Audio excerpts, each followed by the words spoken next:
NBA action, preparations in top gear for 2014-2015 NBA season. Arsenal to face Bradford City or Reading in the FA Cup semi-finals. And in rugby, Humphrey Khayange is back for IRB World 7 Series legs in Hong Kong and Japan later this month. Welcome to WTV Sports Center. My name is Elijah MWANGI. We start our show with the news that the former captain for the Kenya Rugby Sevens is fit to return to action during the 6th and 7th IRB World Series in Hong Kong and Japan later this month. Khayange is also expected to turn up for the country during the regional qualifiers for the 2016 Rio de Janeiro Olympics. Here is more on that story. Khayange has been out of action for 7 months after picking an ankle injury during the Commonwealth Games in Glasgow last year. Khayange's comeback is crucial for the Sevens team at the moment. Kenya, who have not had a good performance in the IRB series in Gold Coast, Dubai and Port Elizabeth, have been unable to qualify automatically, so the nation's eyes will be on the African qualifier in Johannesburg at the beginning of November. Khayange is expected to be in the Kenyan squad for the 2015 HSBC World Series in Hong Kong. Speaking after receiving compensation from UAP Insurance, Khayange appreciated the Kenyan squad in the IRB series in Las Vegas and Wellington, which was dominated by younger players who not only proved themselves but went ahead to win the Ball Trophy in Las Vegas. After coming off the bench, Tony Upondo starts them dancing again.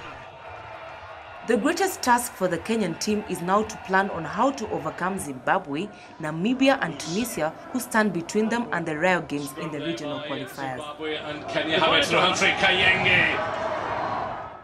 Moving on swiftly to athletics now, the two-time world champion winner of the junior category, that is Faith Chepngetich, will not participate in this year's IAAF World Cross Country Championship in China. This is after she suffered an injury during her training sessions at her residential camp in Kigari in Embu County. We have that story up next.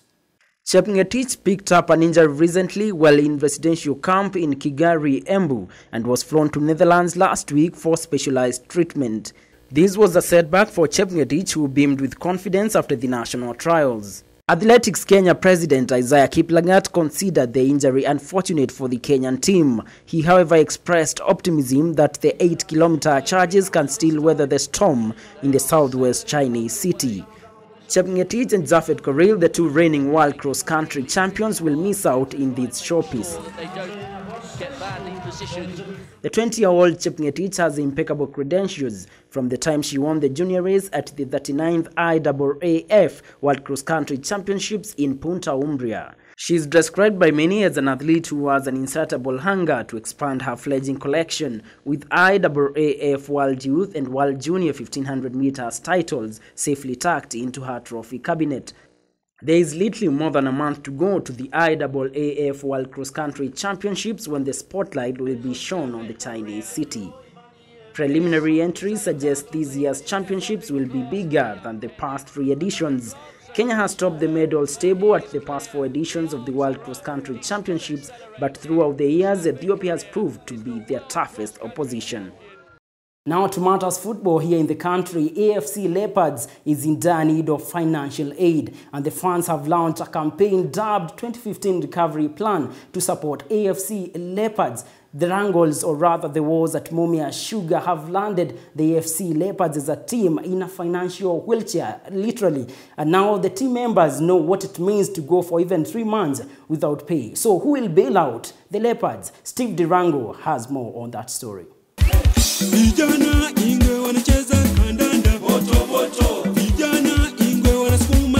The situation at AFC Leopards, considered one of the big clubs in the country, has been dire since last season, when there were reports of sabotage and go-slow within the playing unit due to unpaid allowances and accrued salaries. The club, mockingly known as KPL Moneybags due to their tendency to make expensive signings, notably cut back on their spending during the January transfer season due to lack of funds. Financial challenges affecting AFC Leopards shirt sponsors Mumias Sugar have spilled over to the club, affecting preparations for the new season.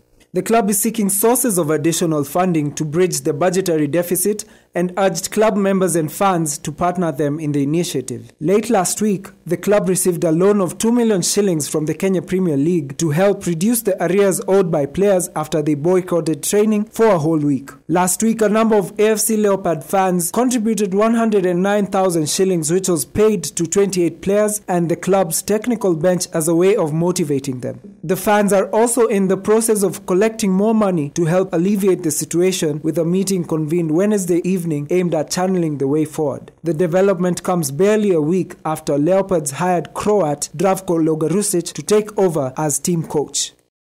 The FA Cup holder Arsenal will either face Bradford City or Reading in the FA Cup semis. This is after beating Manchester United 2-1 in a thrilling last 8 encounter at Old Trafford on Tuesday. Aston Villa on the other side will be eager to await the winner of the replay match between Liverpool and Blackburn Rovers to know their opponents in the FA Cup semi-finals. Let's have a look at the FA matches. Arsenal beat rivals Manchester United in a thrilling match at the Old Trafford that ended in a disappointment for the Red Devils, who lost in front of their home fans. The Gunners opened the scoring through defender Monreal in the first half, but the lead was short-lived as Manchester United's captain Wayne Rooney equalized for the home side before halftime. Arsenal went ahead once again through former Manchester United player Danny Welbeck, who capitalized on the weak defensive display by the Red Devils to score past David De Gea to make it 2 goals for the Gunners. Manchester United wars were not yet over as Angel Di Maria was sent off after picking up a second yellow card. Down to 10 players. Angel Di Maria has been sent off. Did he push the Arsenal will now be seeking to retain their FA Cup title after edging out what was seen to be the biggest threat to clinching the cup.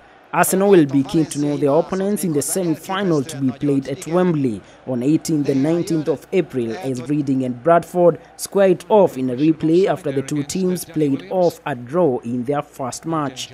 Aston Villa will await the winner of the replay between Liverpool and Blackburn Rovers to know who they will face in the semi-final at Wembley.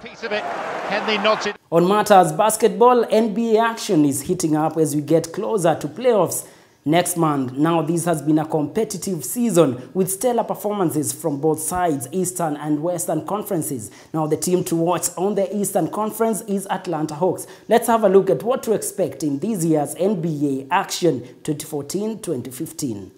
Being the #1 team on the Eastern Conference, the Atlanta Hawks has risen to great heights this season and are well on their way to booking a place in the playoffs. In their last encounter, the Atlanta Hawks surprised LeBron James's Cleveland Cavaliers by winning 106-97, extending their record to 49 wins and 13 losses to maintain pole position on the Eastern Conference standings. In the Western Conference, it is the Golden State Warriors that are reigning supreme, with superstars Stephen Curry and Klay Thompson sparring their side to an outstanding season of 49 wins and 12 losses, placing them at the top of the Western Conference standings. Oklahoma City Thunder is also a strong contender with the likes of 2015 NBA All-Star MVP Russell Westbrook leading the side to a 108-104 win against the Toronto Raptors during the weekend NBA action. This is despite them missing out on star player Kevin Durant due to an injury incurred at the start of the season. The 2014-2015 season playoffs are being eagerly awaited as teams continue to record impressive statistics. Knocks down a 3, then Toronto taking advantage of the OKC turnover, and Terrence Ross for 3 at the other. Now, gossip is everywhere, and in football, it can only get worse, especially for the fanatics. Let's have a look at some of the stories that were trending in the course of the week. Angel Di Maria has told friends that he made a mistake by joining Old Trafford last summer. According to Daily Express, Spanish journalist Manuel Esteban told Spanish TV that Di Maria regrets leaving the European champions. There's also a rumor that Angel Di Maria could be sold at the end of the season. Reports in Spain now suggest that the player could join PSG as it would release more funds for Van Gaal to invest in Manchester United defense. And Arsenal's Santi Cazorla has agreed on a return to Spain with Atletico Madrid. According to reports on Spanish radio, Atletico are already discussing a possible summer move with Arsenal and that the midfielder has agreed his personal terms. The 30-year-old began his career with Villarreal, where he caught the eye of the oil-back Malaga back in 2011. He joined Arsenal just after one season and has established himself as a fan's favourite in North London. Now let's have a look at the matches being played this weekend. In RFU grounds, the RFC will be playing Bungoma Sharks this afternoon in the nationwide final. Top Fry Nakuru will be playing Pan-African Strathmore Leos at 2 p.m. in the Kenya Cup 3rd and 4th playoff. And KCB will be playing Cabras Sugar at 4 p.m. in the Kenya Cup final. In English Premier League, Arsenal will be playing West Ham at 6 p.m. today and Burnley will be taking over Man City at 8:30 p.m. In FA matches, Reading will be taking over Bradford at 11 p.m. on Monday and Blackburn will be playing Liverpool at 10:45 p.m. on Tuesday. We now take a short break, but WTV Sports Center continues shortly after this break with the Emerging Stars being up next. Keep it WTV.